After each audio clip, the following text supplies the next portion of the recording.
Woodman Hills Metropolitan District Board of Directors meeting for October 23rd, 2025. Let's start with roll call. Troy Stinson, present. Stacy Parkfish, present. Sanford Rogers, present. Kelsey Ice, present. Okay. All the board have. Do you want to make a motion to excuse Wayne from the meeting? I'll make a motion to excuse William from the meeting. Don't excuse me. His is work related. Do we have a second? Yes. Second. Okay. Troy seconds. Okay. All in favor? All in favor? Aye. Okay. Aye. Unanimous. Thank you. Pledge of allegiance. Director disclosures. No conflicts?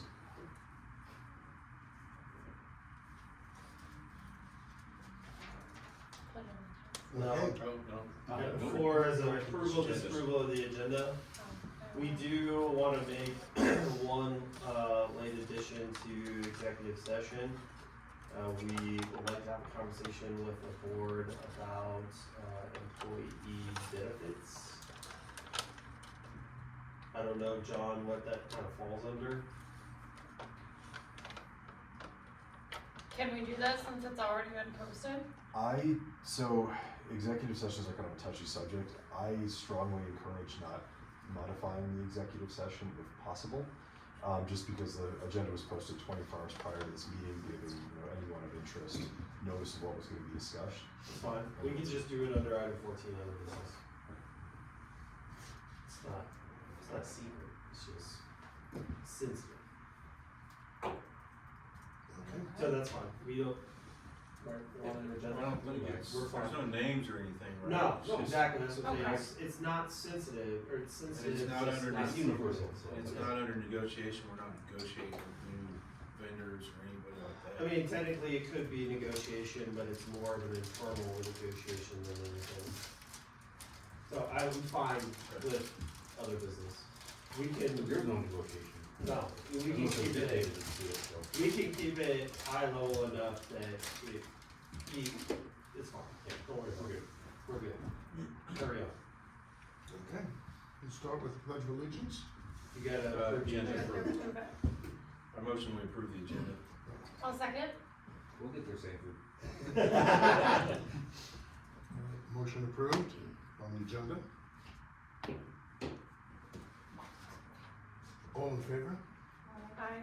Aye. Okay. Agenda approved. All right, welcome all. Let's start. Stand for the Pledge of Allegiance. The flag's back. Where did it go? I don't know. I have no idea. Someone just borrowed it? It left and then it came back. I pledge allegiance to the flag of the United States of America and to the republic for which it stands, one nation, under God, indivisible, with liberty and justice for all.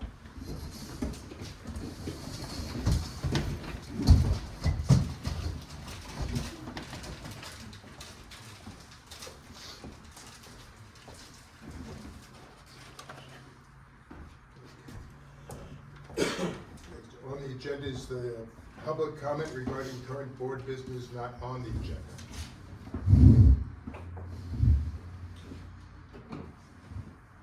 I still count.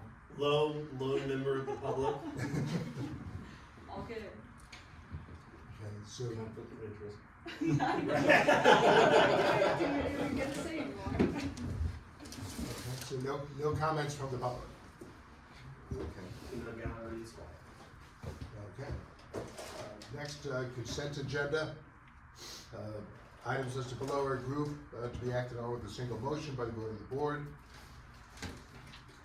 Any comments on the items? Do we have a motion to approve? Motion. Second.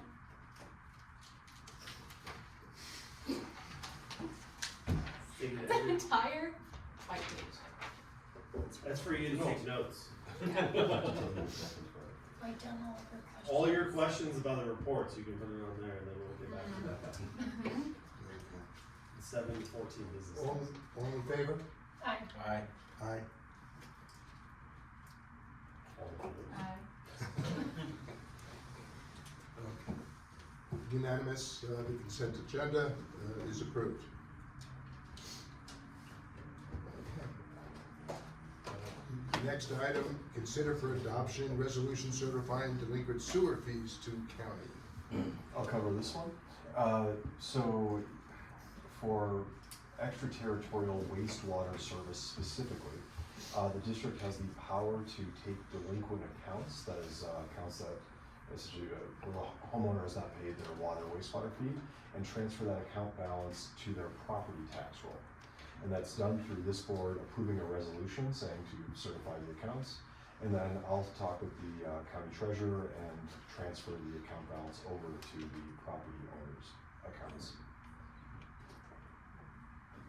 And we have a resolution for this, and this is it? Yeah, 7 addresses, like I said, 1, 2, 3. 3 are in Falcon Highlands, and then these 4 are in Bush Hills. And these are exclusively for wastewater, because wastewater can't be shut off. Usually when the district shuts off water, people pay their bills. So these are gonna be strictly wastewater accounts. The only 2 features of these accounts is that one, they have to be over $150, and they have to be at least 6 months of running delinquency. So these homeowners have not paid a bill for a minimum of 6 months, and based on some of those numbers, maybe significantly longer. $1,800. I was gonna say $1,800 and How our long is sewer that? bill is normally like what? 54, how much is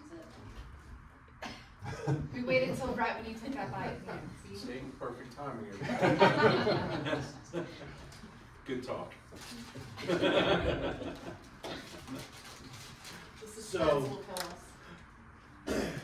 Sometimes you can run into issues where the account is not 6 months past due. It may meet the minimum threshold, but it's not 6 months.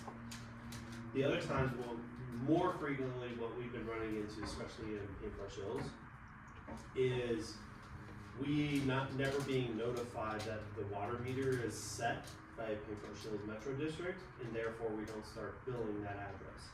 And then we'll get either the builder or the homeowner at the time will sell, and then we will get in contact by title. And then they're like, oh, we're closing on this house. We're like, oh, didn't even know this house existed. And then we have to do the process of going back and saying, hey, by the way, we've been servicing your property for the last 3 years, and you haven't been paying the bill. And then it goes down this rabbit hole of, well, you never notified me, I shouldn't have to pay this, and we have to politely let them know that I understand that, however, services have been rendered, that means money is due. And then we try to work out payment plans with them. Sometimes we have to get our attorney involved. Unfortunately, John has had to get involved in 2 different scenarios where the people just won't take our word for it.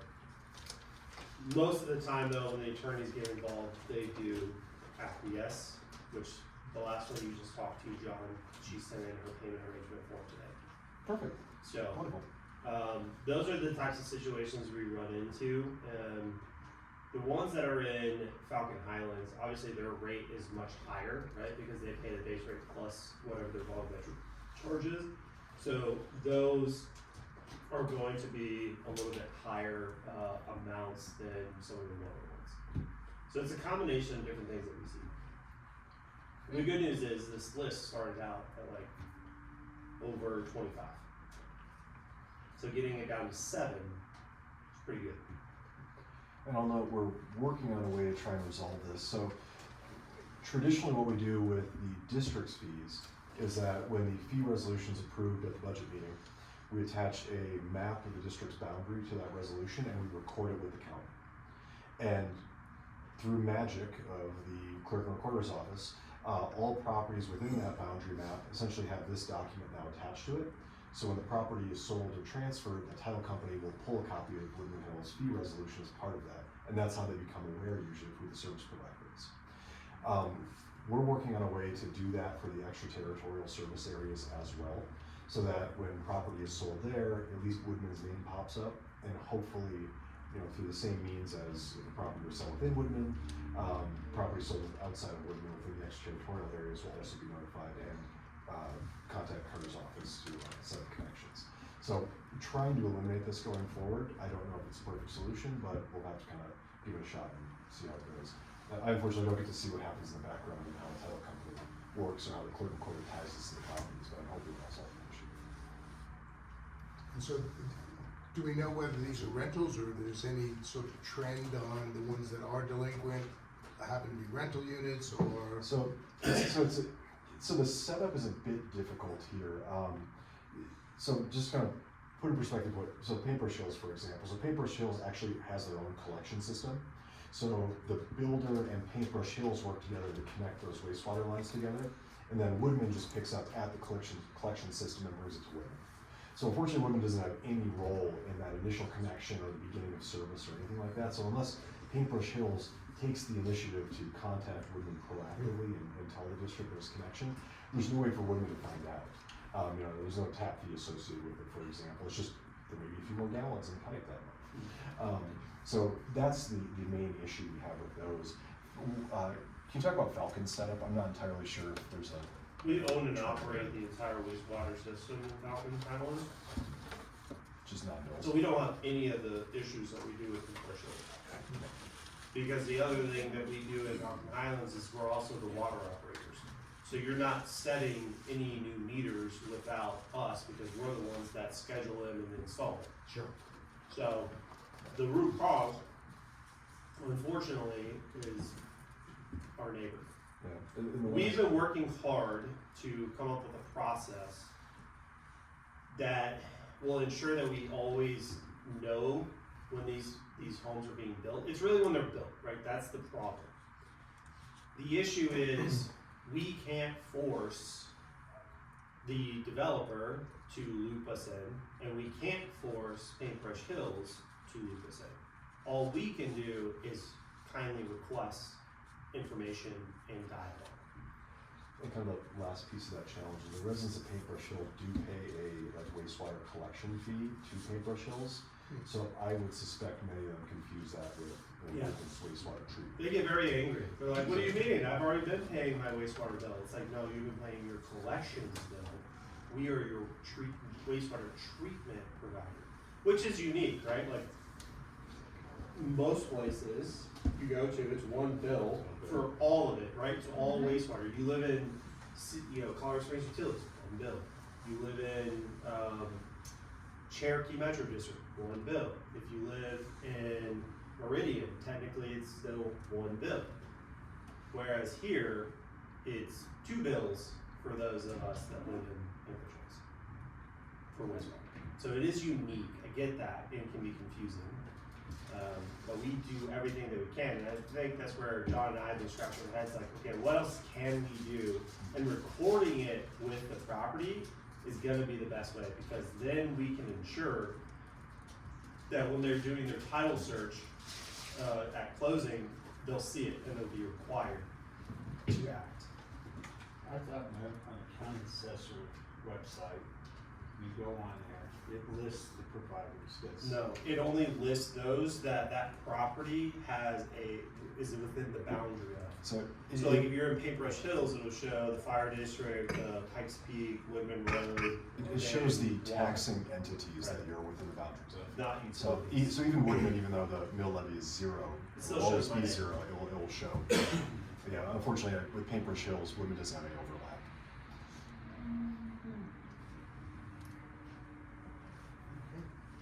Any other discussion?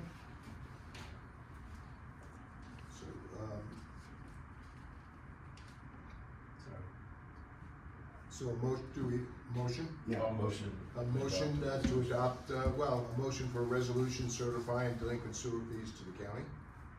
Motion. Second?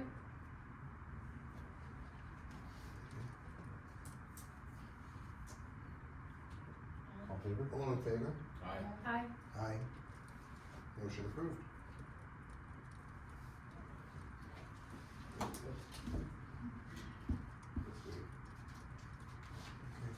Attorney's report?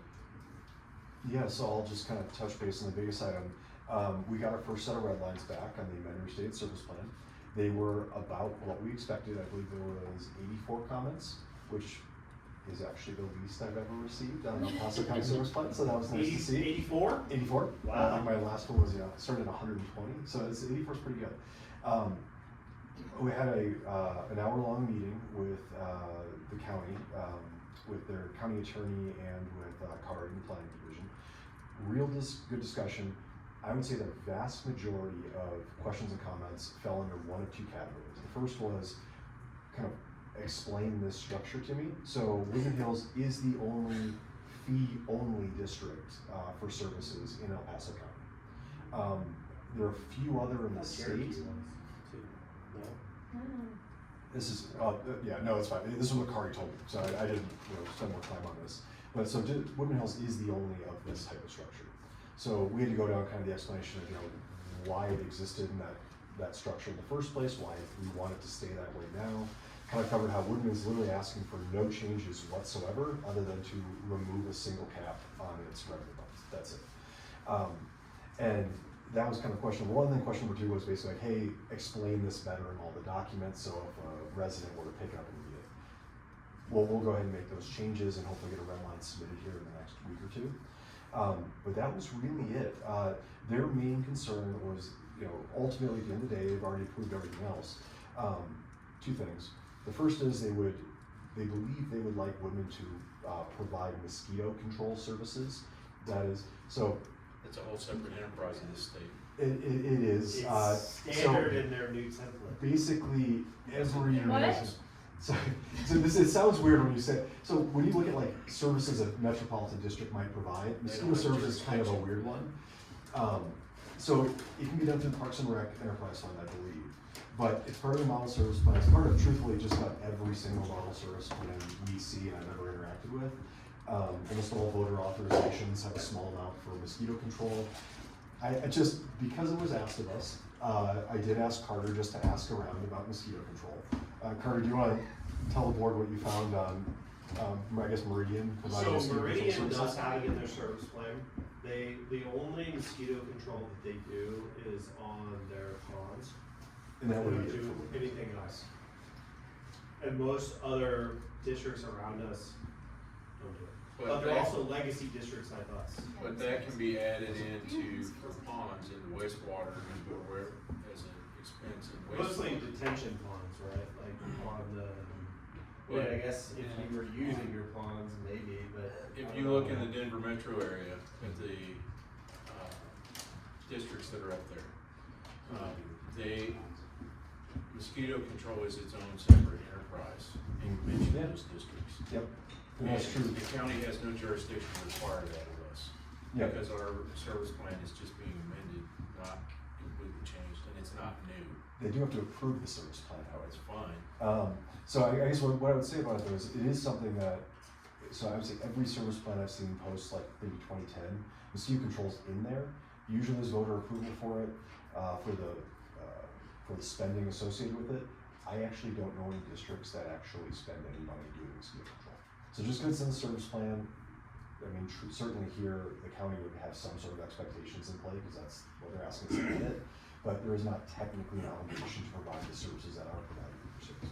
I think where I have a concern is even if we put it in to appease them, but we don't actually have to do anything, will they at some point come back and say, hey, all of you districts, mosquito control is in your service plan, you now need to go act on it. That would be my concern. Not that mosquitoes are that big of a deal, right? It's not like a multi-million-dollar expense, but it's just another thing to add on to everything that we already do. So that my worry is, again, the county coming back and saying, you now need to be. But once again, there's regulation on chemicals used for mosquito control in different processes, so they're requiring us to then spend money to, whether it's send samples, send what we're using, more regulation. I mean, For a process that's not a requirement. Yeah. They show us where it's required that we have to provide that service, which we've never provided. So They are asking our district to provide a new service, which They we have would to be- go to voter approval. I think generally they'd be asking to provide a new service. Really here, because we're talking about the service plan, they're asking for the district to request the authorization to provide this service. And I would need to look at this a little more, because again, I don't know any districts that actually provide mosquito control. I know every service plan I've seen, like I said, in recent history has it in there. And most other districts don't have enterprise funds, so it's a voted authorization. Here, I believe it could be done through Parks and Rec, or whoever maintains the detention pond, so it would be feasible. My recommendation would be, if the district does want to acquiesce and put this in the service plan, to provide the service. Simply because that would kind of be the expectation going along with it. That said, I wasn't able to kind of get an idea of what that cost might be. Like I said, I asked her to kind of reach out, and we weren't able to obtain a cost on it. That said, you're correct. The district has never been authorized to provide that service before. It is part of the model service plan. El Paso County is requiring every district to do it, and there's even a nice little line saying, if you don't want to provide the service, please provide a thorough explanation as to why.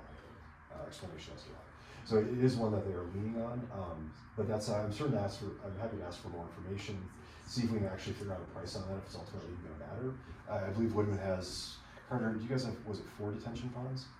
3? 5. 5? Are they all aerated?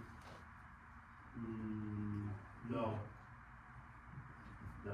So this might be a minuscule cost, but I can certainly push back on it and ask it the board's direction. I mean, we have a not mosquito control, but like bug control, right? That comes out and that sprays for noxious weeds and does all that stuff for us. We could reach out to them and ask them, hey, do you do mosquito control? And if you do, how much would it cost annually for you to spray our 5 ponds? I can't imagine it's gonna be that Yeah, expensive. and you can also reach out, SDA will have the districts that are mosquito control districts Right. and that specialize in that, and we can get numbers from them as Right. well. My issue with putting it in a service plan, then you're making it a requirement, instead of it putting it into an enterprise where it's not a requirement, it's a as needed function. What the county's doing is roping us into an added expense at their request, not at our residents' request. Our residents are not requesting an additional service be added to our service plan. And so, and now it will become a requirement, being in the service plan, whereas if we put it into, whether it's Park and Rec's operating budget, or put it into whoever operates the majority of our ponds, their budget, then it becomes a as needed. Do we need it? Bug control guys come out and say, hey, you don't need it. You know, if our ponds aren't aerated, we probably do need it, because if it's stagnant water, it's a breeding ground for mosquitoes, especially for the households and parks that are around those ponds. So I would say in that aspect, but I'm not saying that we don't do it, I'm just saying that's not a thing that the county should be delegating to us, adding a service and an expense to the district that's never been required. And is it just a county requirement, or is it a state requirement? So Because we fall under we're a state government extension, not a county government extension. yeah, I would phrase it as this: it's an current expectation of the district, of the county's model service plan. Okay. So when any metropolitan district is formed in the area, within the county specifically, this is a request of that district. And to be fair, you know, most districts starting at ground zero probably would never ever ask a question on this, because they're trying to get, you know, city approvals on a lot, county approvals on a lot of things. Whereas this might be a little different, because this district has been around for, you know, congrats on your 30th anniversary here. So that's something I can certainly ask about and see if they think there's. Those would be any my issue with that. questions. Obviously, if the board wants to vote to put it in, fine. Yeah, we don't need to vote it. If the board had a direction on this, I'm happy to take it back to the county. I believe there's gonna be at least one more round of red lines, so I can, you know, ask about it, see if we can keep it out. My opinion is we can put it into our bug control program, but writing it into our service plan, which is not, we are asking for a very minimal change or amendment to our service plan. It's not a new service plan. And so adding an additional service is not, and I really believe that's beyond the scope of what the county can ask.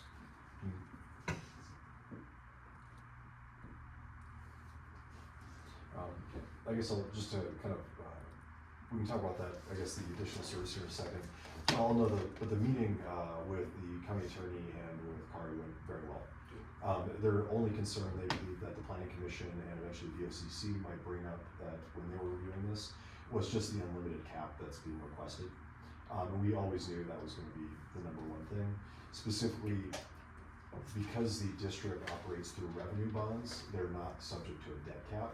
And the way the model service plan is currently written is it only asks for a debt cap, it does not ask for a revenue cap, essentially. So, because of that, I wasn't gonna change it. I think it's good for the district, knowing that future regs are coming down the line, the district will have the ability to finance it. Back up for a minute, revenue versus debt cap.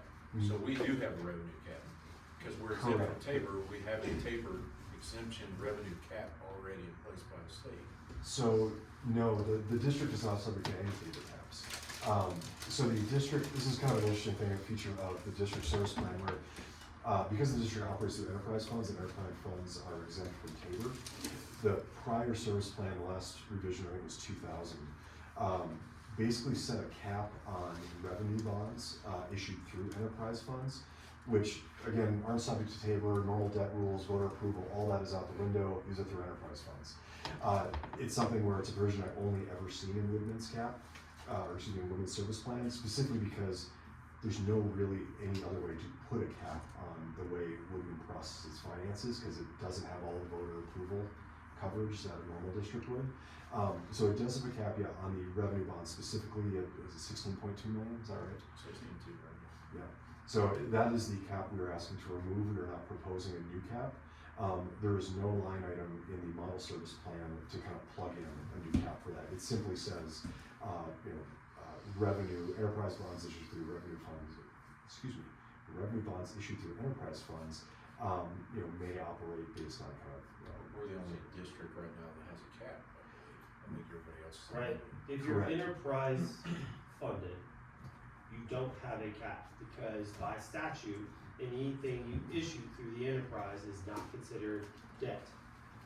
So we are asking to county to just see CRS, whatever it is, to say this is why it should be done this way. Now, if they come back, we've done all the financial models, Yeah, I was we gonna say can that provide we to them and say, if you are gonna ask us to put a cap in, it's gonna be north of $125 million. Maybe even higher.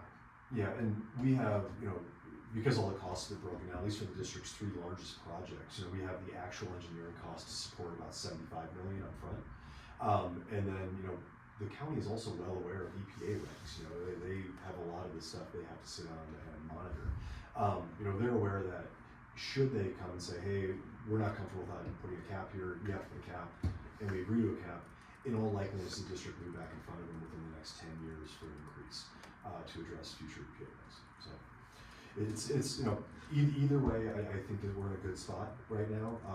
The county was comfortable with our language as written. The one kind of asterisk being whether a cap might have to be added to the district's revenue bonds. And even if they do add that cap, it will be specific to revenue-based debt. So revenue bond. So if I do, let's say a COP lease, not debt. Revolving line of credit, not debt. Commercial paper program, not debt. So it doesn't limit us in terms of the other things that we can do. It's just more of a checks and balances that the county may want us to have. And we will continue to be the only one with a cap. Because there are certainly other districts in El Paso County with enterprise funds, and I don't believe they have a cap on their. There's 5 other districts in the state, none of them have a cap. Okay. Because I'm sure every model service plan, at least since 2022, which was this iteration, has that provision saying revenue bonds should be good. So, we'll see. I mean, ultimately, like I said, there are much bigger issues that can come out of the service plan that's amended and restated. Concerns over the imposition of a reasonable cap is really not going to make a difference in the next 10 years. So I think we're in a very good spot. We'll So continue. no, you don't think there's any showstoppers? I mean. I don't believe so. I think the only catch is quite literally that cap. Because the way I phrase it to the county is simply that, look, Woodman has been operating successfully for the last 30 years, and they're not asking to change anything in the current service plan. The only reason this is a fully amended restated service plan is because the county is requiring it because they updated the model in 2022. And the county attorney is actually on our side when it comes to the debt, when we phrase it. Right. It was planning commission that was there. So that actually is encouraging, right, cause the county attorney is gonna have to sign off on it, Right. regardless of what planning commission says. And even if planning commission comes back and says, we want this, we can say, no, thank you, please push this through, and still go to the BOCC and Yeah. get what we think is right pushed through. Yeah, And this BOCC has history going against the planning commission. Correct. Several times. yeah, and I'll note too, just in our discussions, it sounded more like the county attorney kind of understood exactly what was happening. I would say it wasn't necessarily disagreement, more than it was just kind of an understanding of why this is the way that it is.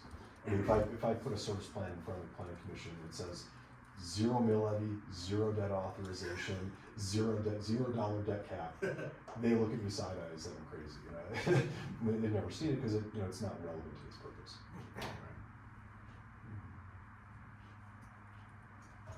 But anyway, that's the update. I think we're in a very good spot with it. I hope to have revisions of the red lines done in the next 2 weeks or so and get the next submission in with a lot more additional language, just kind of explaining the history and how we got here. In terms of the mosquito control, does the board have kind of a direction? At the moment, I have removed it from the service plan because this wasn't a service the district originally provided. If the board would like to proceed in that respect, I'm happy to keep it going. And if it winds up being a larger issue, I can certainly bring it back to your attention. I mean, me personally, it's leave it out unless it becomes like a showstopper issue. They're requiring an additional service that we've never provided, and we provide bug control. But from going and being at the SDA and speaking to the mosquito enterprises, the mosquito control enterprises, I mean, there are literally whole districts that are nothing but mosquito control Yeah, districts absolutely. in this state. For them to require that, what's the requirement? Where is the requirement coming from? Would be my question. Is it arbitrary requirement by the county? My problem with it is they're trying to put an add-on in that unless it's a state requirement, we are an extension of state government, not an extension of county government. And so that's my issue with that. The county then requiring us to add a service that shouldn't be required. And that opens up the door. For them to require us to And add that's something additional else, that's services something at else. their behest, and that's not, I believe that's beyond their jurisdiction. Yeah, we don't wanna Just open leave it that out. door. Just Okay, leave leave it it out.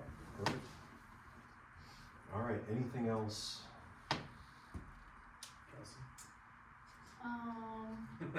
Has PETA come after us for making animals disappear?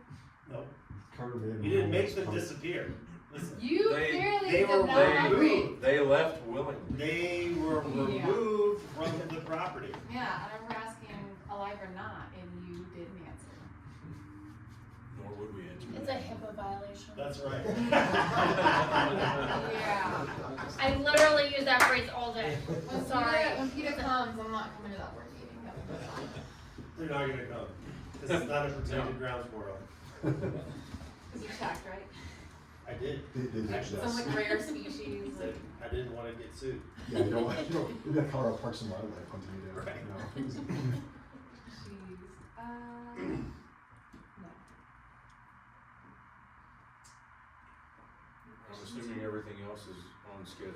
Waterbury, They have, it was in Wally's report, wasn't it? That they have. So the lift station, they just got approved through the lower fountain, so it moves under the SART committee now, so. It's on its way. Do you know what their timeline is to having an operational lift station? 2 years? Oh, couple of years. 2 years? No. Oh, they wanna be, under construction summer of next year. And be done first quarter of 27. Wow. Yeah, we pretty much said that's. That ain't gonna that's it, happen. but nice try. Hey, that's more than we ever got before, so we'll take it. Anything close to that would be a bonus. That's probably why they're saying that, right? So that they can get as fast approval as possible. Yep. Makes sense.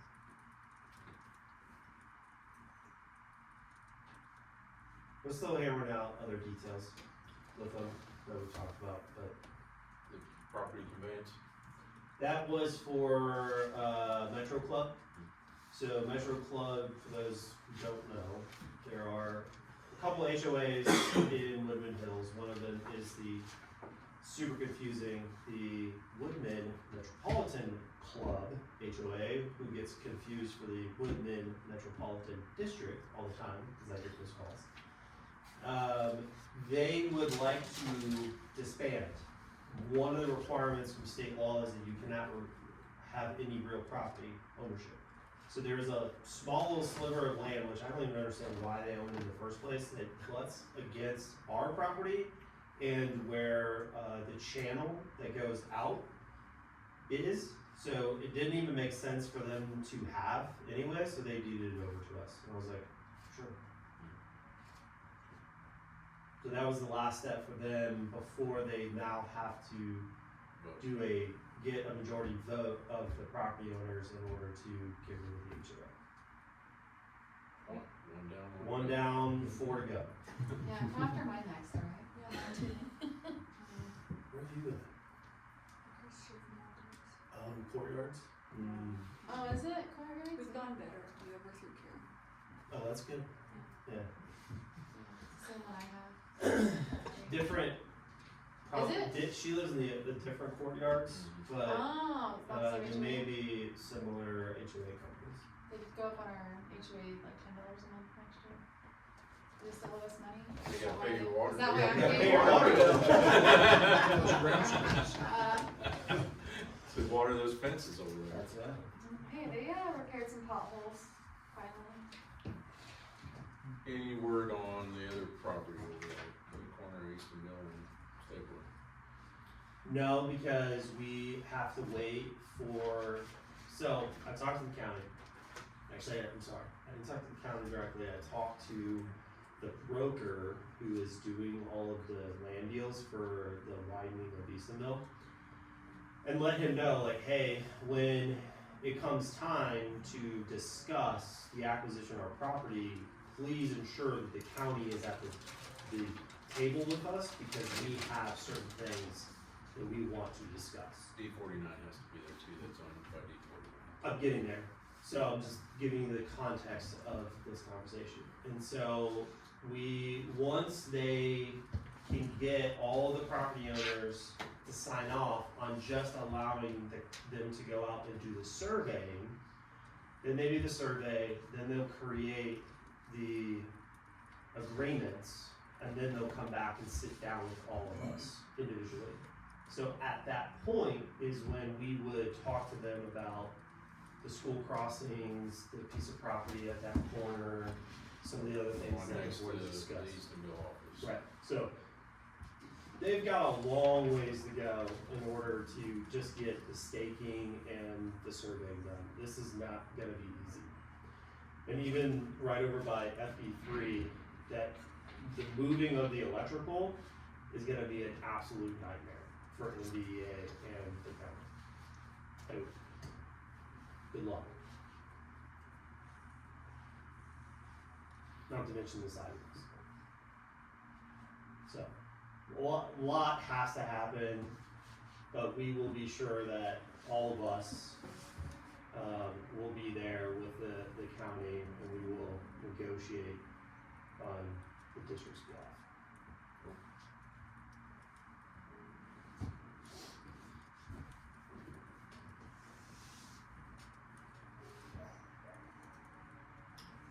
Okay, motion to approve the attorney's report, unless there's any other. No motion. No motion needed, okay. And then the, discussion of the pipeline easement. So, the Rex Corporation, so, guy who stopped in, was kinda frustrated, handed me a huge packet of stuff with the whole easement in it, they don't actually have a digital copy they can give us. So I scan it, talked with John, most of it looks pretty good, there's I think at the end of the day, it's like 86,000 and change for the easement on it. The only things that, John and I found in there was, for some reason, if they encounter something on the route they wanna go, they wanna be able to move 50 feet one way or the other. I wanna cut that down to 25, and Nowhere in the document does it actually reference that 86,000, the last page you put in there. So, kind of clean up language on that. It's just kind of it just kind of was a paper page in the packet, just was not referenced in the agreement whatsoever, so. Yeah, it's a. Just look past everything, it's just at the Yeah. bottom. Yeah, and I think really And the, this is on Eastonville? No, That's the Brine property, That's the Brine part. Oh, got it. 105 acres. Yep. right here. Oh, yes, cause They they were originally gonna go diagonally Right, through yeah, it. middle, cut it Yep. out. and Wally, is the board, or are you looking for board approval on this subject to final legal tonight, or is this just gonna be Yeah. informative to discuss the price? Yeah, looking for approval. Okay. So we still have to negotiate with them, but we just haven't had time to make the changes on the document, but. So yeah, the price they offered is 85,000. 85,675. Do we validate that or verify it through our own? So the district can hire, I guess, an assessor to come out and kind of figure out what the price might be on that. So the board can kind of have its own ballpark and then go back and negotiate if it would like. I'm not sure what the price point is on that. Carter?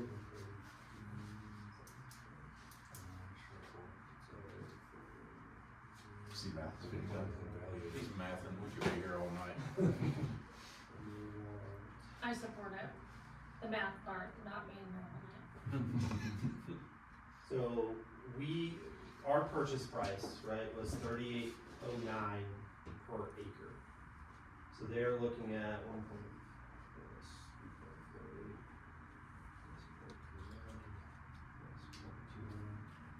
9.31.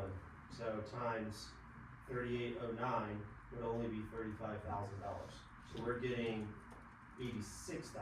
We're getting $50,000 more than what our purchase price was. So appreciation of value, that's way more than standard appreciation for real property. Yeah, but we also purchased it for a fraction of what the. Oh, what it's property's- really worth. What that property's valued at. And it is following a road that would have just been road going for us, so we're not out of anything. So I guess that would be the determination for the board tonight then, whether we'd like to kind of approve this language and move forward with the final revisions under this price, or if the board would like to hire a private assessor to go out and kind of assess the value of this easement. Since we bought it for a fraction of the price, I say we get it assessed. And then they pay us on assessed value, not what we actually bought it for. Yeah, we can. We can go back and do that. I mean, well, if you, I mean, it's so far out, right? Like it's hard to compare it to some of the comps because it's so far out east.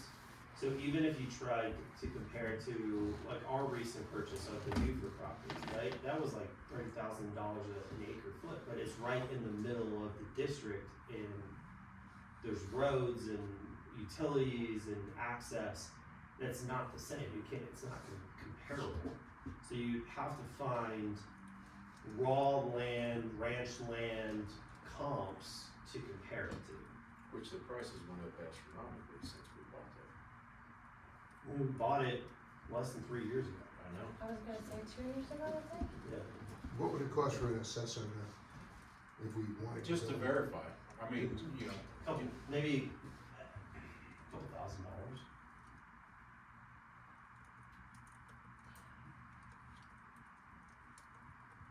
I can use the same company that I use for the Buford property.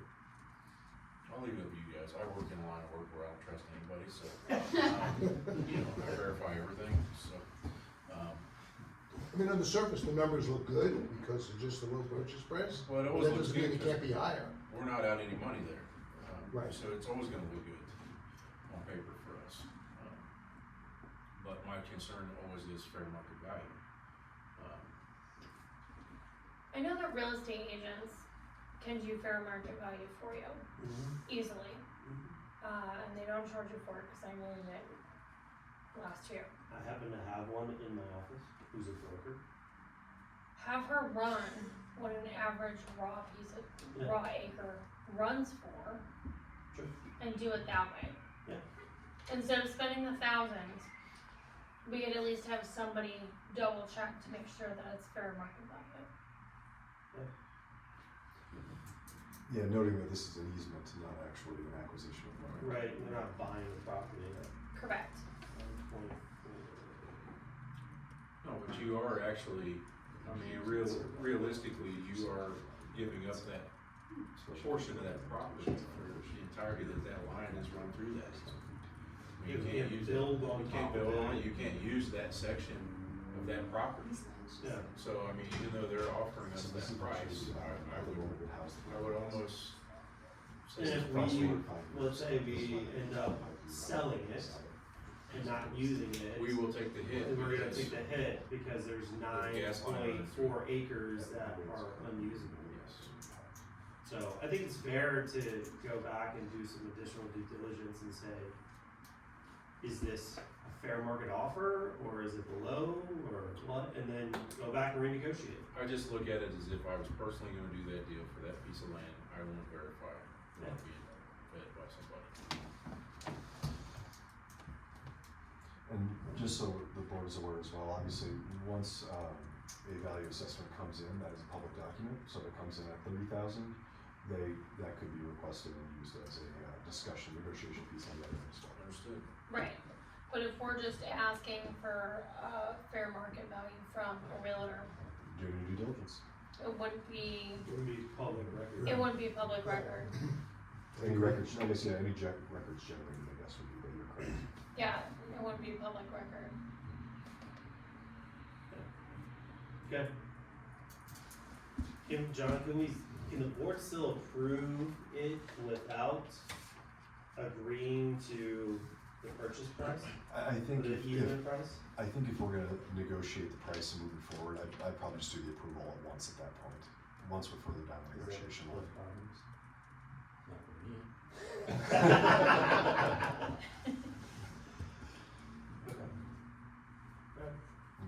Yeah, as long as we do that, push back, and do it next month. Easy peasy. I mean, they're not looking to start this tomorrow. Oh, it's hundreds of miles. It's, 300 some miles. yeah, it's forever. And I've seen how they work, cause I drive up past a couple of those lines up there going up to the Conway, and it'll be a couple of years of sun days before that's done. Probably all be dead by the time we get to the- Retired, No. not dead. John, do we need a motion or anything to talk about, to go, the next steps are? No, I mean, and I think next steps is, just due diligence is gonna be done, when this agreement is actually approved, it'll come in front of the board and I'll be the official Okay. action of the board. And I think once we have that done and they come back with the corrections that you wanted in there, we'll be ready, so. Okay.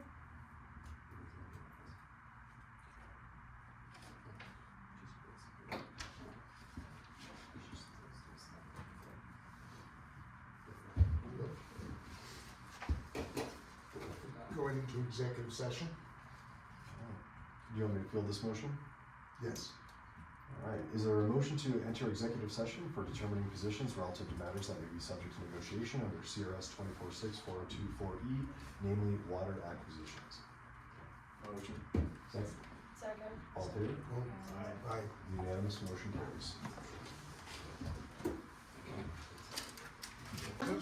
Cause they, all three are older, Oh, okay. they're all old business, That'll work. okay. I emailed the board, so none of it should be a surprise. Other than the fact it was 2 months ago. Was it when you Oh, it emailed was us? that email? Yeah, that email from like a long, well, I wasn't here in person last time.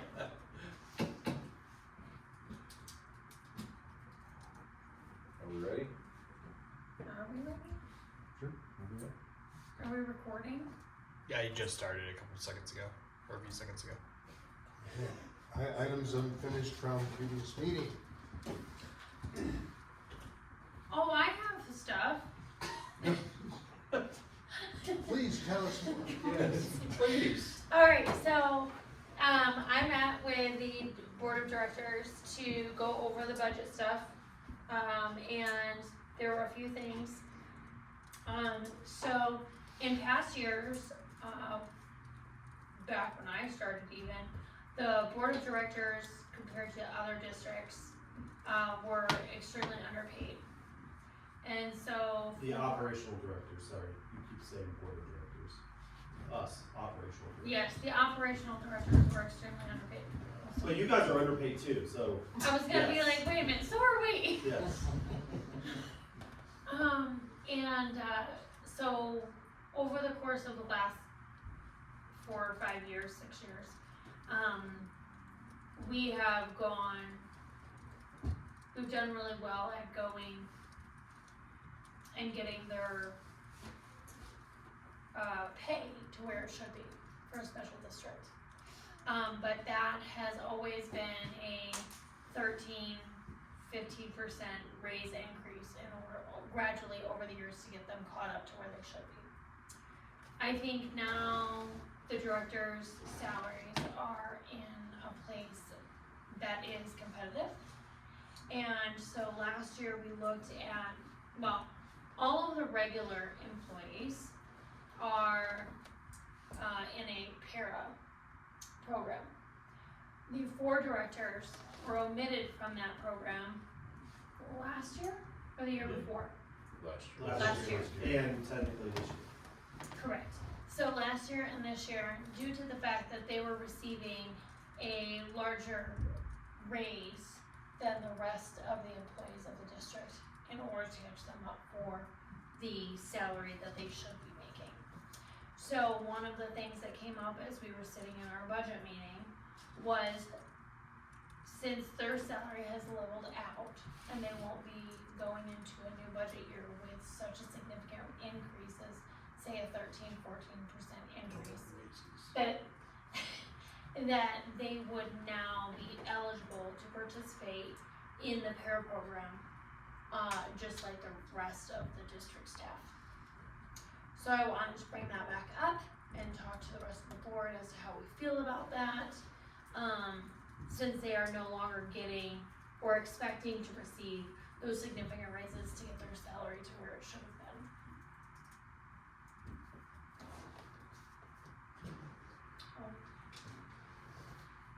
That's good. Performance evaluation review award, it's a merit-based bonus program, essentially.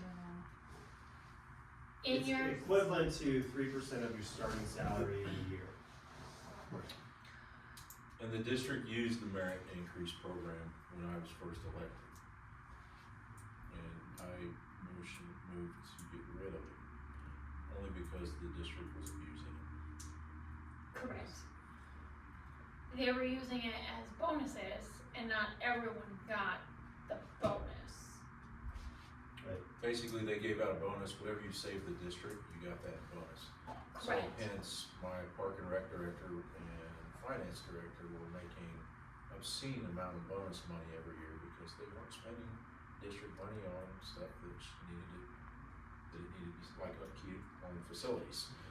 Which is why the infrastructure imploded. They would intentionally not, or quick fix stuff to save money so they could get that in their bonus at the end of the year. Cause anything they didn't use out of their budget, Came back to that. they got, correct, Or they couldn't get a total deal. correct. I mean, it was that specific.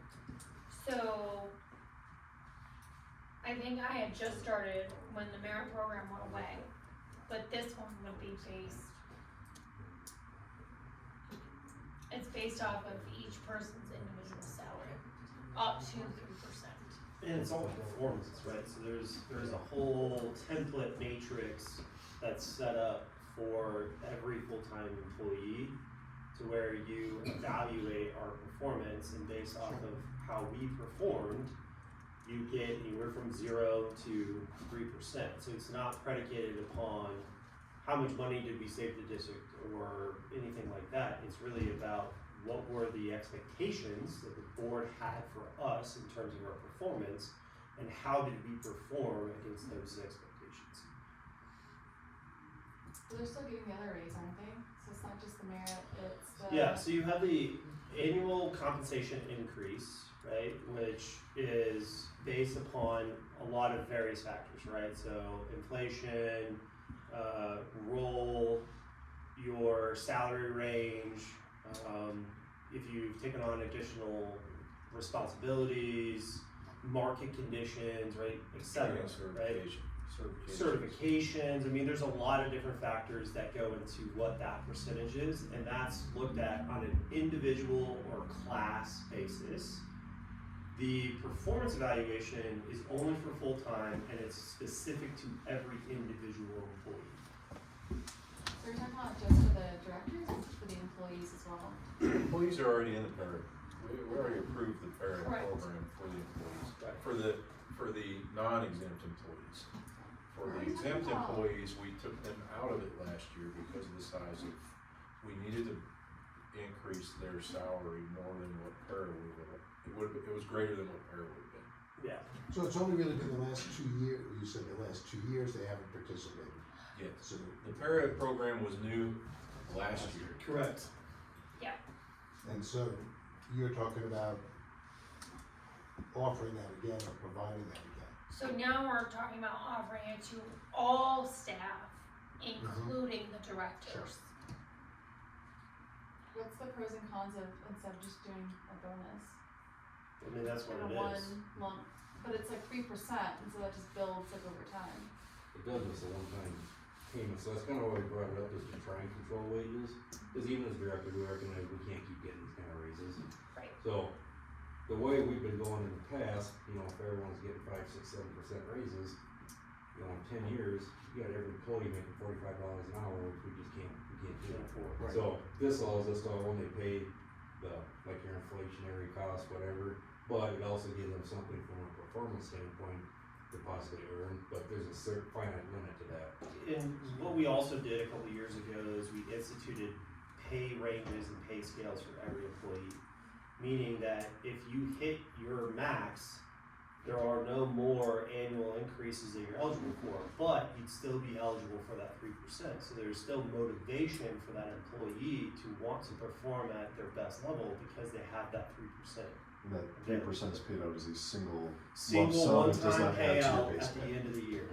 I And thought it's it not was like a subject to the rolling, base pay. So it doesn't keep rolling, Yeah. keep rolling with the percentages. Otherwise, that, to your point, that's why we instituted this, because I did the analysis, and in 5 years' time, if we continue to do 5 to 6% increases across the board, your salary and wage line would be so immense that you couldn't afford it.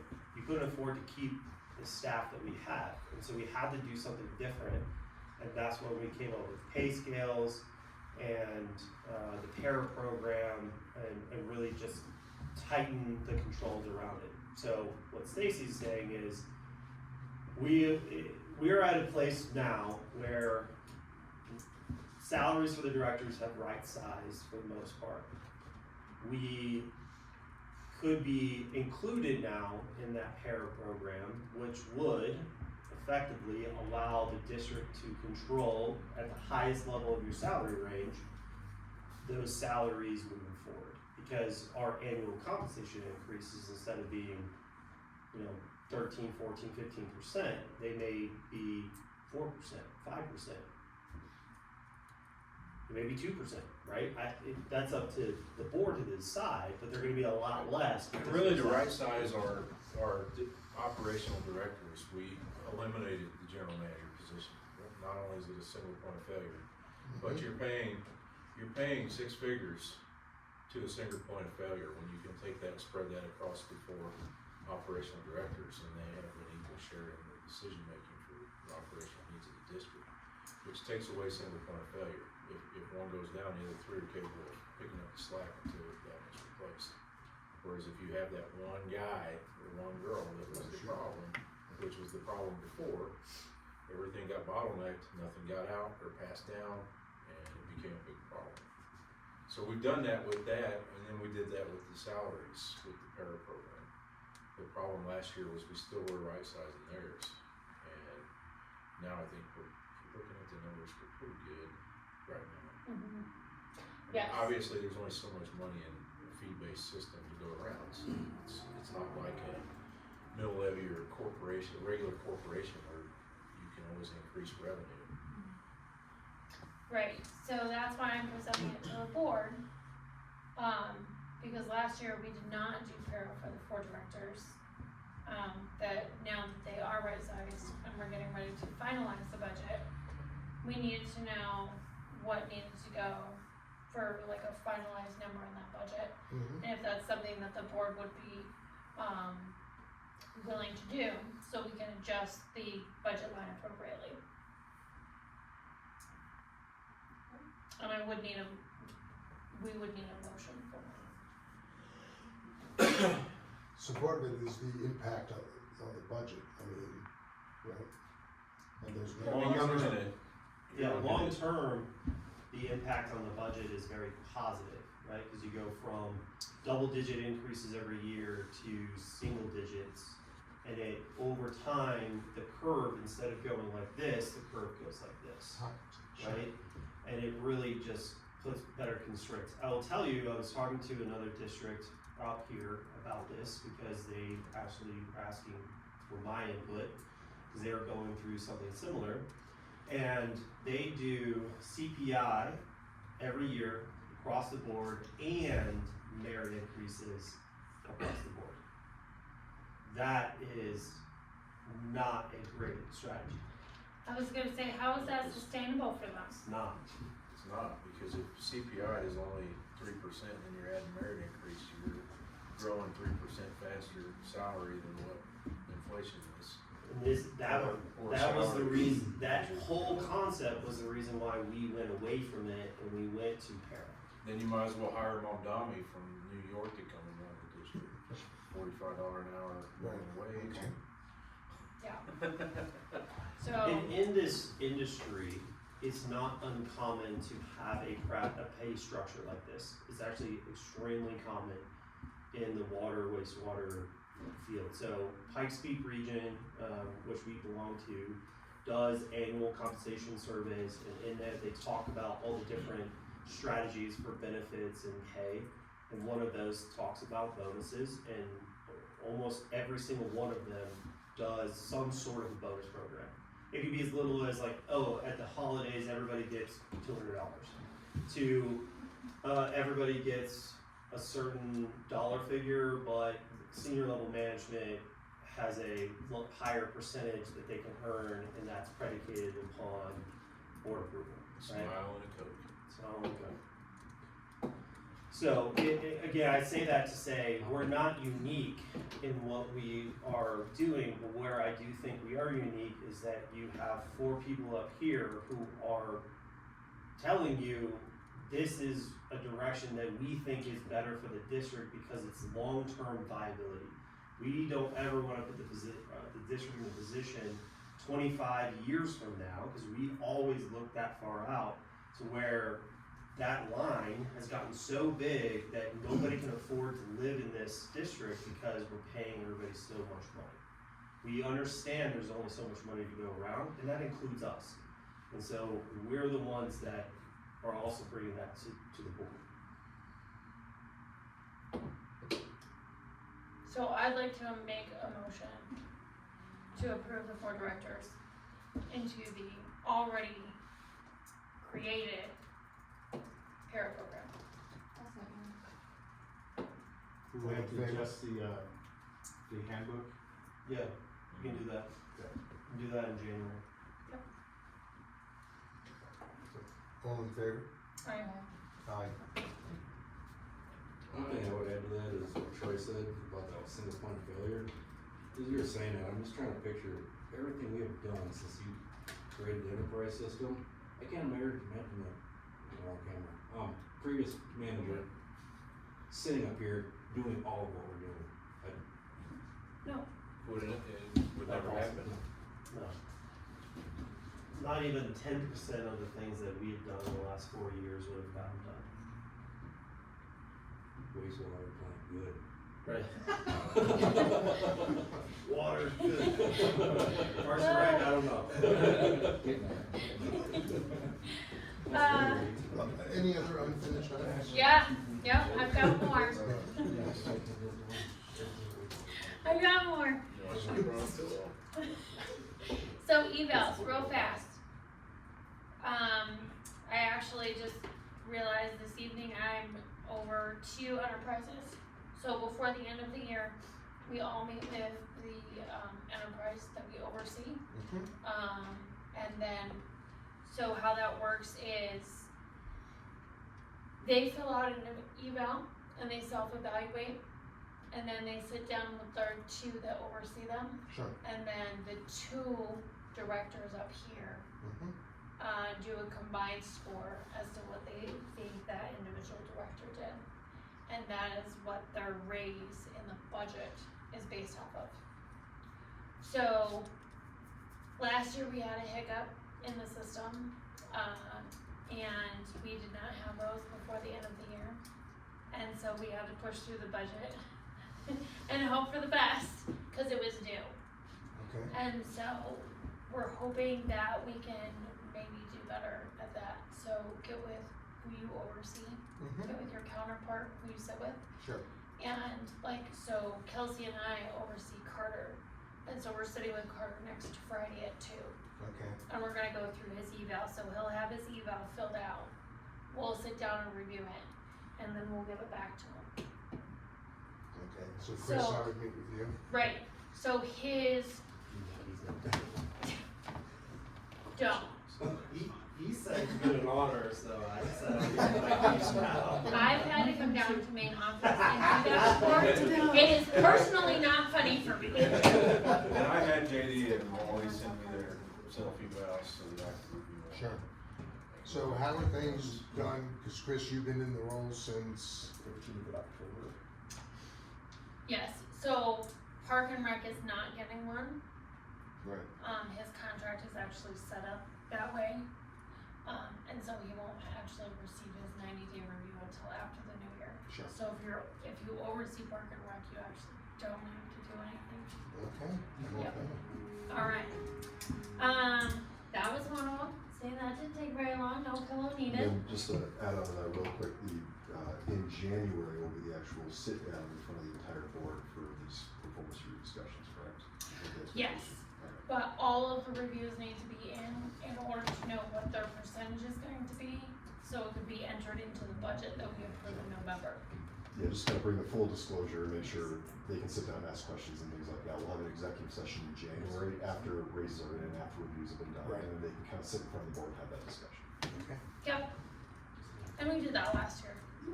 Okay, you looked confused and I was like, No, oh. Did we do that in January? Yeah, you brought them in one by one. Yep, one by one, and they said with all 4 of us, all 5 of us. Yeah. I can't remember what month it was. Okay, Was it January? That's the only thing I remember. Was it December? yeah, it's January, because we don't meet in December. We're off the hook. That was December 18th. That is in the, Placeholder in case. that is in the event that administrative staff leaves and leaves the board to fend for themselves the last Not me. year end of the budget. Sometimes we need that December board meeting. Not this year. Not this year. So that was one of them. So that way everyone knows to do their emails. The last thing that I wanted to revisit, that is not pressing for budget, but I figured I'd bring it up since it was part of the discussion. We have another year and a half of this sitting board. The 4 directors. We have constituents in the district that could potentially run for these seats that may not do what's in the best interest of the district and would have, motive. Malintent. Thank you. Malintent. And so, one of the things that we've discussed amongst the board, and the executive staff is in the event that the board sitting up here is no longer doing it in what's best interest of the district or the staff that represent the district, and they need to find a different way of life, what that would look like as far as like a severance. And so I wanted to, it doesn't have to be today, it has nothing to do with the budget, it was just something brought up while we were doing the budget. In looking at doing some type of severance for the 4 directors in the event, life changed, and who they reported to. So just Carter has some examples that he has sent out in the past. I don't know that everyone currently sitting up here has seen it. I think it might just be Troy and I who have seen it. That it might be a nice refresher for all of the board to look at as far as the severance package for executive staff members in the event, things included next time around. That's all. That was pretty quick, right? Alright. Quick as rebel. Yeah. He's not asleep. Alright, so that's all I have. Okay. Board follow up on Just did that. older items? Yeah. That was, Or another business. That was, okay. Then other business. So the discussion that we wanted to bring to the board was we got our renewal package for health insurance. A couple of years ago, we went essentially out on our own. So previous management had us in what's called the pool for life, or not life, but health insurance through CEBT. And the big problem that I had with that is that when you have an insurance policy, it's based off of what's called a run-loss rate. That run-loss rate is based off of the pool, not based off of necessarily an individual entity. And so when I asked specifically for our run-loss rates and how they compare to the rest, they couldn't provide those for us. And the renewals at that time that they were asking for were way higher. And so we went out on our own, and we've been very successful up until this year. We've got a renewal of 23% increase in health insurance benefits, and that is pretty staggering. Higher than the average. Way higher than average. Right now, the health insurance, division of health insurance is actually, going back to the drawing board, up in arms because the percentage is so high. So one of the, again, this is a discussion, not asking for the board to take action on this, is today, the district pays 75% of the health insurance premium, so the employee pays 25. The district pays 100% of life, long-term disability, dental, and vision. Okay, so that's the benefit package that the district pays for. One thing that we thought about was what would it look like if the district paid 100% of the life or health insurance benefit instead of 75. There are precedents for it. So going back to the Pikes Peak region that again we're part of, a lot of our sister districts pay 100% for either the employee or employee family, or they do 100% for the employee, but like 80% for family if you have family. So there is precedent for it. There's obviously pros and cons, right? That we can go into if you want, but really it's what we're looking at is our job is to take care of our employees, right? And we can't control the price of gas, we can't control the price of groceries or electricity or housing. We can only control the things that we do within the four walls of our district. And that is obviously pay and benefits. We do everything we can on the pay side, but we're limited, right? We have, since we've been here, I think grown a very robust package of benefits, but this could be an additional layer that not only puts us on par with the rest of kind of the region, but also helps us to retain top talent. It helps when we're doing annual reviews and we're talking about increasing people's pay, but you get an offset of a 23% increase in your premium. That pay increase you just got is actually a decrease in your pay. So again, there's other pros and cons that we can go into, and it's just something that we felt it was our due diligence to bring to the board and just kind of put feelers out there.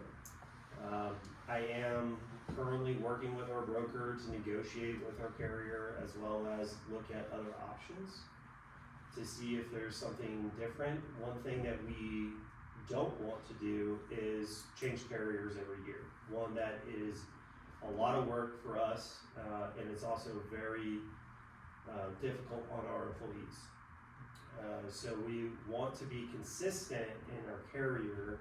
We don't want to be shopping around all the time. So I'll kind of leave it there. If you guys have some questions, I'd be glad to field those, or if you just want to take some time to kind of think about it. I don't think it's anything we need to make a decision on today, but if it's something that the board is interested in learning more about and how that would impact the budget, I'm more than happy to prepare that information, and we can discuss it the next meeting during the budget review. Go ahead. So we have a health insurance broker, right? Yes. So your health insurance broker, when they put, so they have your roster Yep. of all of your staff. They put that out to bid to everyone. So whether it's United, Kaiser, Blue Cross, Anthem, all of them. They have it set up in such a way that it takes all of the plans, including your current plan, and it gives you all of the plans that are so similar to them offered by the other carriers. I know that the other carriers are also receiving a 20% increase, but I do know that Kaiser didn't. I do know that when a small group moves to Kaiser, it's a big move because they have to change all of their doctors to affiliate. Not so much here because a lot of your doctors are still gonna be affiliated doctors for Kaiser, but like surgeries and stuff are gonna have to be done by Kaiser docs. But that would be a significant change, just cause I got mine too. So Kaiser is getting a 10% increase while the rest are all giving it 25% increases. So, and my plan's not changing. There's nothing on it that's changed in the last 4 years. They should be able to bid that out to you because they most likely bid it out anyway when they did your renewal. And that's what they're doing, and the issue is timing too. So the renewal just came in Thursday or Friday of last week. I literally just got the physical packet on Tuesday from our carrier. So timing is really a hard thing too. Being the end of the year, we have budget getting ready to be reviewed and approved in November. So we just don't have a lot of time, and go back to moving, while yes, I agree, going out and getting different quotes is a good thing, because you can also use that against your current carrier, and we're doing that through the broker. But moving carriers either every year or every other year is very disruptive to both business and to our employees. So it's not something that I think is a really good business decision for us to do on a regular basis. And the other thing that I've seen is, in the 4 years that I've been here, we have changed carriers twice. And each time, the first time they quoted us is always at a lower rate, and then they hit you in years 2 or 3. And that's what we're experiencing. And so my fear, and I have backed this up with other brokers that I've talked to, is that's how the game is played. They do that to win your business, and then they hit you in renewals for years 2 and 3. Most years that we have been on our own, we have been very good from a claim perspective, and we've actually had money come back to us, a surplus, so to speak. This year we will not. Circumstances that just happened in our employees' lives, they were acute medical needs, nothing that's ongoing, which is a good thing, but it meant that we are not going to get any kind of claims reimbursement this year. So that is a negative against us when we go into this renewal with our current carrier, but it's something that I'm actively negotiating with the broker and the carrier to say, why are you counting this against us when you know it's not long-term care that's being needed? I just see, I mean, yeah, healthcare costs average 10 to 20% increase across the country this coming year. It's it's not unique to just here. And I don't think we should be jumping around, cause you're right about people that get set with their doctors, these acute illnesses or injuries they get with a doctor that they are comfortable with to care for them. And then we take that away and move to a different carrier. I think that's the right answer. I think once you get past year 2, 3 with a lot of these carriers and you can show it's just like any other business, you're showing a pattern of performance basically. This is what the average performance is of the insurance and what they're having to pay. I think then you would see some relief or have more leverage with the broker to be able to negotiate a cheaper rate. But I think it's just overcoming year 2 or 3, and then see how, and you're seeing that across the board. That's one of the biggest things, and I don't wanna get on a soapbox about healthcare because it's such a big topic right now across the country. I mean, hell, they shut down the government because of it. Is with these brokerages and Obamacare and all this other stuff, or I'm sorry, the Affordable Care Act.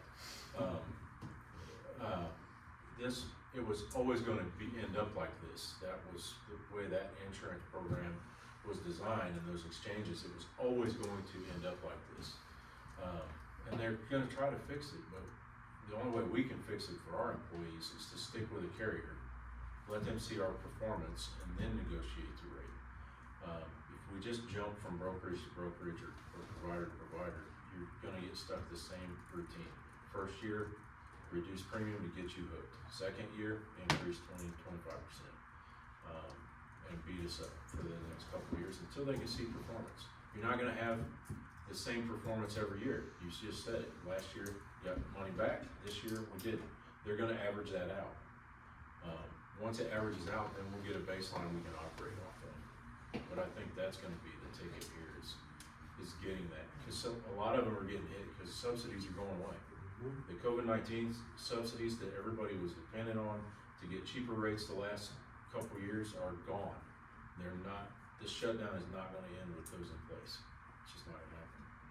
They're gonna go away this next year. And that's a big thing is we're gonna have to stay the course with one of them. What's in the budget for healthcare? What is the percentage that we pay per employee currently? 75% of the premium, right? So For the employee? For employee family. So there's no Seven- distinction. We pay 75% whether you're on the plan by yourself or if you have your family. First of all, I'm in healthcare, so I'm acutely aware of the costs and such. And obviously it's late in the season, to make any, to really consider any changes. And I agree that, holding, being consistent with your carrier, for peace of mind for the staff is really essential. I mean, I think we've all been in a position when things are switched and such. So I think we're looking at, one, a short-term strategy and then more of a long-term strategy. So we begin the discussion on, healthcare benefits and such, in the summer. So we have good momentum going into understanding what it is from both a budgetary standpoint and what the options are, even considering that 2 carriers, which is my organization that I work for. We have Kaiser and then United Healthcare, because each has their own pros and cons. But I would like to see the numbers shown to see if we, because you say 75-25. So I think we should look at the numbers and how soon could they get prepared to say, okay, if we keep it the same 75-25, what does that mean year-over-year basis? If we look at 100% for the employee and then 75%, for the rest of the family, be it spouse and children, what does that look like and what's the impact on the budget?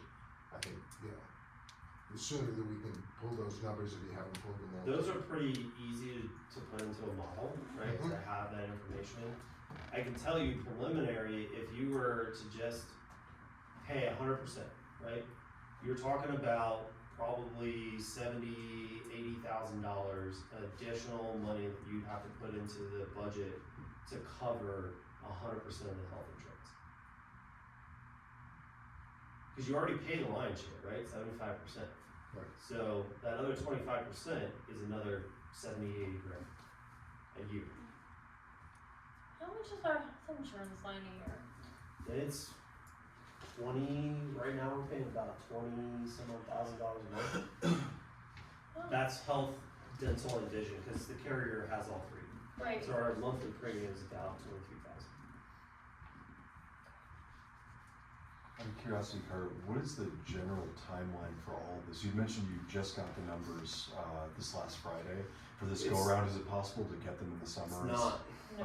It's all based off the carrier. So this really is the soonest this board And could review I this. just, so to your point, I've been having discussions, I have QBRs, quarterly business reviews with my broker and with someone from UHC on the phone to go over, like, what are our claims, how's it trending, what does it look like? And I asked them mid-year, like, okay, OE, open enrollment's supposed to open November 1st. Are we gonna be ready for this? And then here we are, almost November 1st, and we're not gonna be ready, and it's because the carrier didn't get the renewal until last week. It's like this every year. Okay. It's why you can't approve your budget any earlier than November. Right. That's why a lot of people don't approve budgets until December. Correct. Well, But we yeah, could run, I it's- mean, obviously, the hard numbers don't come in until we hear from the carrier, but we can start running scenarios during the, late summer or something, so. We didn't see a 23% increase coming. Yeah, I No. guess I was just asking, just, The broker was thinking It's about pretty 8 to unique to 14. what's going on with the Yeah. government right now, the Yeah. 23% increase Yeah. because Yeah, of we the didn't- subsidies. I guess I was just more thinking in terms of board process. If the board, wanted to spend time reviewing this, considering other options, when is that window? Is that summer through the budget meeting? Is that yesterday or last Friday through the next 15 days? When do you have to sign off on the approval for the? Right now, I have a meeting scheduled for November 3rd or 4th to go over final rates. So really kind of the window is this 2 weeks. And if so there was when do any changes. employees receive their packet that As says? soon as I approve essentially the rates, that can then be disseminated amongst so then we have about a few days to put marketing materials together for the open enrollment, and then we schedule the open enrollment where I go out and talk to each of the different full-time staff members and go over all of this information, and then they have a couple weeks to decide what plan they wanna go with, and then we finalize enrollment by the end of November, so that they have all of December, right? That everything's done, we've done all of our administrative work, so that 1/1, there's no issues. So just, is it fair to say that, it sounds like maybe some preliminary numbers could be kind of worked on earlier in the year, but in terms of actual hard numbers in front of the board, they basically have the next 2 weeks, and all likely in future years, they would have, give or take, 2 weeks to review and make a decision. Yes, Yeah. Okay. It's like Every this year. every year. yeah, Yeah. But unfortunately. is the broker a long time provider for the, Do you think for everything Sanford else? can negotiate Right. that? Yeah, because if the broker is not providing numbers in a more timely fashion. They are, so I don't have any problems with the broker. The broker's actually done a really good job for us over the last couple of years. And they preliminary gave me what they thought the renewal was gonna be. They said low end 8, high end is 14, and then they got surprised with 23%. And then they said they got that same surprise with everybody else they represent. So it is kind of looks to be a standard practice in the industry right now. Because everything else is going on politically. The city is absorbing the majority of the increases coming year. But they're not giving pay raises, things like that. Right. So it sounds like ultimately, the question I think for this board, if the window is that tight, is would this board like to have a special meeting in the next 2 weeks to look over hard numbers and consider serious changes in plan or percentages? I mean, outside of that, it sounds like this probably has to be removed, just based on the timeline and then figured out next year, which may have the same timeline. It's always gonna have the same timeline. Yeah. Yep. So, I guess the only, what I personally would wanna see is if we did 100% for the employee, and say we did, Yeah, but if you do that, then you're doing the additional 25% plus the 23% increase. Yeah, but that number I gave you, the 70 to 80,000, is absorbing that increase. Yeah, so it'd be 100% for the employee and say 50% for their dependents, and it's only on medical. We cover the rest of You it. cover the rest on dental and vision Yeah, it's only at on 100% medical. for your family. So that benefit is not in question. So it's just medical. It's just not. And our renewal on dental and vision was like nothing. So dental was 5%, which is the first increase I've seen in 3 years. Or are people just not getting their snags fixed? I guess. Not using the plan? And then vision has had no increase for like 4 years. Actually, I Right. saw a decrease 2 years ago and it stayed flat. So dental, vision, LTD, and life are all nominal. Flat. They're flat, no Yeah. issues there, it's just health. Just health. problem. So I can run those scenarios and say, okay, based off who's currently enrolled as an individual at 100%, this is what the cost would be to the district. Those that have a family, obviously employee would be at 100, family would be at whatever percentage you want to go with. I'll say the standard that I've seen is 80%, but that is also up to the board.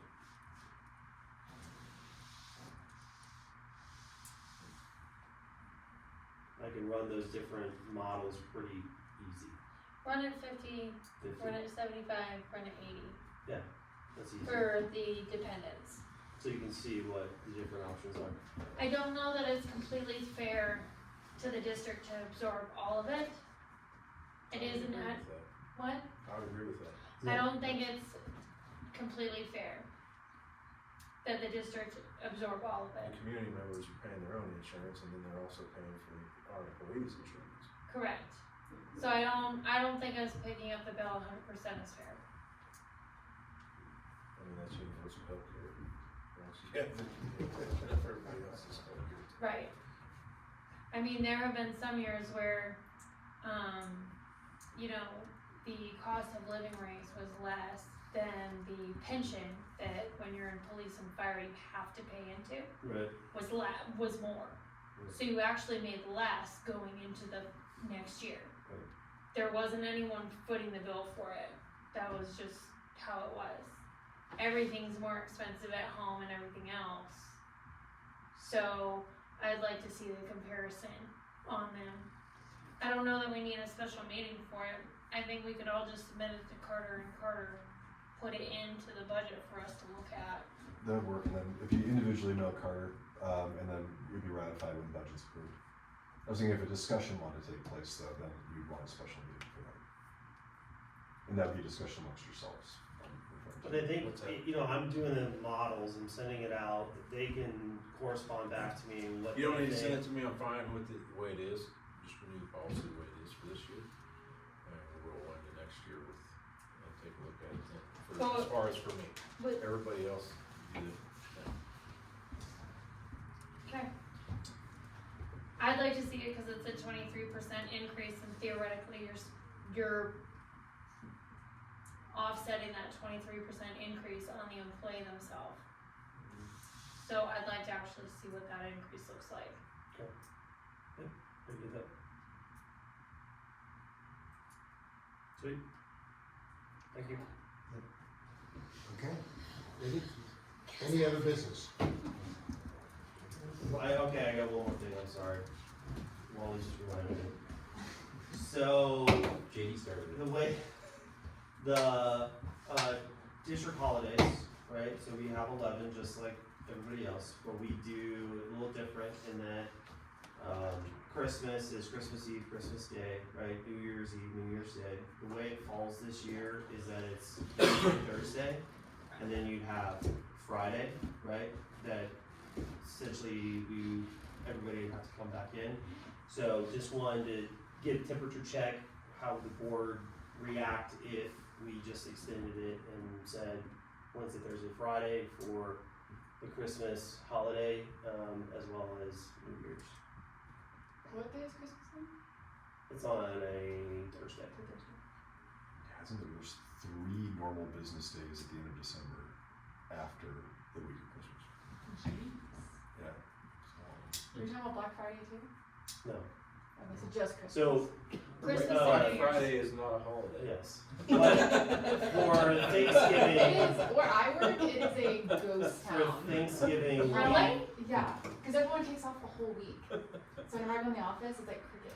But Kelsey, for Thanksgiving, we already Cause all the do executives, all the Thursday, Fridays. executives take off the whole Apparently week. Amazon doesn't work in your office. The executives are not making any decisions. Right, so you're That's weird. proposing what, Friday? So it would be An that extra Friday. day, an extra An day off. extra holiday for the Friday after Christmas, and then an extra holiday for the Friday after New Year's. So that we don't have to require our employees. I'll be honest, a lot of employees are already taking that time off anyway, so we're all gonna be running skeleton crews for the most part. Not a lot of business, to be honest, gets done. Like, I don't ever have anybody coming up to the district office during those time periods. A lot of those people are off, resident-wise, Sure. for themselves. I don't think it's an impact, really, from a budgetary standpoint. The district's gonna pay these people for that day one way or another, whether they're in the office or not. So there's no impact to the budget. It's just giving an extra day off, but you're gonna pay no matter what. I think they should have to take a vacation day if they have to use that Friday. Right, it's vacation day, right? If they want Friday off, they take a vacation day and do it. That's an option too. So you're closing the office down? We Wednesday, you shut said? down on Wednesday, Thursday. Unless Caitlin wants to go in on Friday and get a ton of work done, cause she won't Right. be bothered. But it sounds like you're giving them an option of, like, it's either they take a vacation day or they have to go in. Correct. Correct. So, but if 80% of the staff that chooses not to come in, they're running on skeleton crews, so. Someone will still be in the office. Can they just take the day without pay if they wanna take it? I mean, technically you could. We would have to approve that. The directors have to approve it. But we also have to have minimum staffing levels too, right? I mean, Wally JD will have an on-call person that's coming in no matter what, whether the wastewater treatment plant or the water is open. Someone's already gonna be in on that side no matter what. On my side, again, I'm gonna be running 2 short, maybe 3 short. I already only have 4 people, 5 if you include, I have 2 part-timers. And they have 11 paid holidays a year? Yes. So you'd be How many giving them holidays have 13. Okay, let's say, Well, how many you'd holidays have be they giving them used? 12. Because New Year's falls on the next calendar year. So it would be 2 years of 13, or 2 years of 12 Correct. instead of 11. In my opinion, they should take a vacation day for it. We give them the vacation day if they want the day off, then they should use the vacation that we give them. And you're giving them off the 31st as a paid, and they get the Yeah, first? so New Year's Eve Yeah, and they New get Year's the Day. 31st. So they get and the 31st, right, okay, I mean, I agree. If they want to take the day off, they would take. I think it's no, Take it's a no vacation different than day. anybody else has to do. Yeah, that's pretty But standard. we only get 96 hours, or that's what you get, person hours, and then go back and take your vacation time. Yeah, we don't have a preference one or another, we just wanted to bring it up I just to would see. stick to the what paid, thought. you have 11 paid holidays, anything above that, they take vacation day if they want to off for person day, Sure. sick day. After eating nice turkey that we say. I'll be in Florida. I'll be in Florida, I don't. Right. I mean, most people are gonna be on vacation anyway, they're gonna take a week or whatever, visit family. Yeah, I think it's really a moot point, it may affect 1 or 2 people that have to take an extra vacation day. I'm sorry, but I mean, that's why it's it's both grown fair. up, it's grown up world, it's not always. Or they get sick. Yeah, or they got. Most places I worked at, usually coming in the first of the year, people are Strangling going to themselves with holidays, and Christmas. they're like, oh, I can take this Friday off and get 5 days. Right. And they put in for it right away. Yeah. That's how long. I mean, but minimum manning, yeah, I mean, everybody should go down to minimum manning for those days. I mean, if you wanna take the day off, take the day off, we just need minimum staff to make sure we meet the needs of the community. I mean, we all know, right in the middle of the worst freaking time in the holidays, water main breaks or some stuff. Don't say that. Yeah, Or we somebody, all knew where you were or going. somebody universe drinks now. too much freaking eggnog and runs over a couple fire hydrants. Troy, just stop talking. Sorry. Okay, to adjourn before he says anything No, else. no, that already happened today. Someone took out a fire hydrant off of our west tank line. Yeah, we had the fire hydrant sitting in our 1-ton dually, and we had to go out there, we had to do a little bit more work to the fire hydrant than we thought. And the only way we got the report was that somebody had finally called and said, we're just trying to figure out who owned the fire hydrant over there on Rhaegar and Stapleton. It's right off the side of the road, and that's where our tank line, west tank line is. It had, it must've been like that for a couple of days. Put bollards up around it. Right, No, the county wants to do that. Not It's do it good, right away. right? Don't even know. No, they'll take them down, or make us take them down.